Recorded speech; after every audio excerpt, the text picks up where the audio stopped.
Hi friends, welcome to D3 channel. இன்றைக்கி மொறுமொறுன்னு உருளைக்கிழங்கு fry எப்படி பண்ணலான்னு பார்க்கலாங்க. இது வந்து ரொம்ப ஈஸியாகவும் இருக்கும். அட் த சேம் டைம் வந்து டேஸ்ட்டும் வந்து சூப்பராக இருக்குங்க. இது வந்து என்னென்னா லெமன் ரைஸு, தயிர் சாதம், ஈவன் வந்து காரக்குழம்பு, சாம்பார் சாதம் எல்லாத்துக்கும் சூப்பர் சைடிஷாக இருக்கும். வாங்க எப்படி பண்ணலாங்கிறத நம்ம D3 சேனலில் பார்க்கலாம்.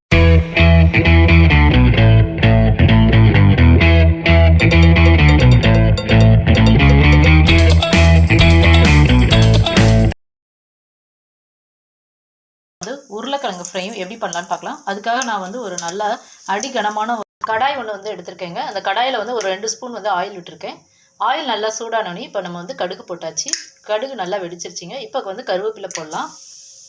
நெக்ஸ்ட்டு வந்து ஒரு ஸ்பூன் வந்து உளுந்து போடலாங்க. அந்த உளுந்து வந்து என்னென்னா நல்லா கிறிஸ்பியாக இருக்குங்க. நல்லா எண்ணெயிலே வந்து நல்லா ஃப்ரை பண்ணிடலாம். ஃப்ரை வந்து நம்ம வந்து ஆயில் ஊற்றி தாங்க பண்ண போகிறோம். ரொம்ப தண்ணி எதுவுமே ஆட் பண்ணதில்லைங்க. பண்ணுறதுக்காக ஒரு வெங்காயம் வந்து கட் பண்ணி வச்சுருக்கீங்க. சின்ன சின்னதாக ஸ்லைஸ் பண்ணி வச்சுருக்கேன். அந்த வெங்காயத்தை வந்து நம்ம போட்டுடலாம். ஸோ வெங்காயம் வந்து நல்லா வதங்கட்டும். இப்போ வெங்காயம் வந்து நமக்கு நல்லா வதங்கிடுச்சுங்க. இதுக்கு வந்து பீஸ் வந்து சின்ன பீஸாக கட் பண்ணுங்கள். அதுதான் வந்து நல்லா இருக்குங்க.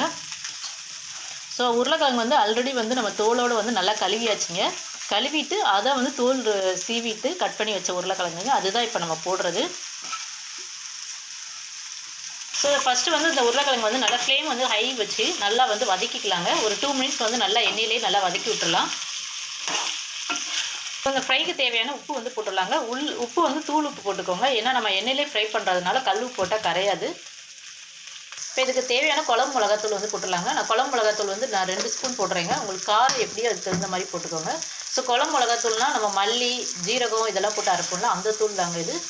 ஸோ இந்த மிளகாத்தூள் வந்து ரொம்ப டேஸ்ட்டாக இருக்குங்க. நம்ம ஆல்ரெடி வந்து வீடியோ வந்து அப்லோட் பண்ணியிருக்கோங்க. அதோட லிங்க்கை வந்து நான் டிஸ்கிரிப்ஷனில் கொடுக்குறேன். வேணும்னா பார்த்துக்கோங்க. ரொம்ப அட்டகாசமாக இருக்குங்க டேஸ்ட்டு.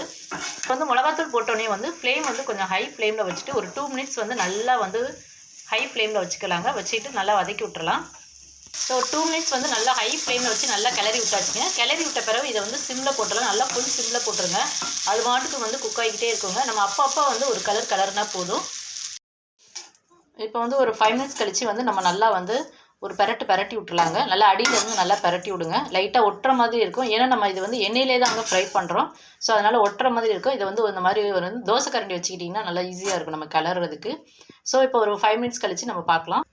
இப்போ நமக்கு நல்லா 5 மினிட்ஸ் ஆயிடுச்சிங்க. சூப்பராக வந்துருச்சுங்க. நல்லா கிறிஸ்பியாக இருக்குங்க. பார்க்கவே எவ்வளோ சூப்பராக இருக்குது பாருங்கள். ஸோ இந்த மாதிரி பண்ணும்போது வந்து நல்லா நமக்கு வந்து கிறிஸ்பியாகவும் இருக்குங்க. இது வந்து நீங்கள் வந்து தயிர் சாதம், லெமன் சாதத்துக்கு வச்சு சாப்பிட்டிங்கன்னா அவ்வளோ சூப்பராக இருக்குங்க. நான் சொல்கிறத விட நீங்கள் வச்சு செஞ்சு சாப்பிட்டு பாருங்கள். டேஸ்ட்டு அட்டகாசமாக இருக்கும். ஸோ நாங்கள் போடுற வீடியோலாம் உங்களுக்கு பிடிச்சிருந்தா லைக் பண்ணுங்கள். உங்கள் ஃப்ரெண்ட்ஸ் அண்ட் ரிலேட்டிவ்க்கு ஷேர் பண்ணுங்கள். நிறைய பேர் வந்து சப்ஸ்கிரைப் பண்ணி எங்களுக்கு சப்போர்ட் பண்ணுறீங்க. தொடர்ந்து உங்கள் சப்போர்ட்டை கொடுங்க. Thank you so much.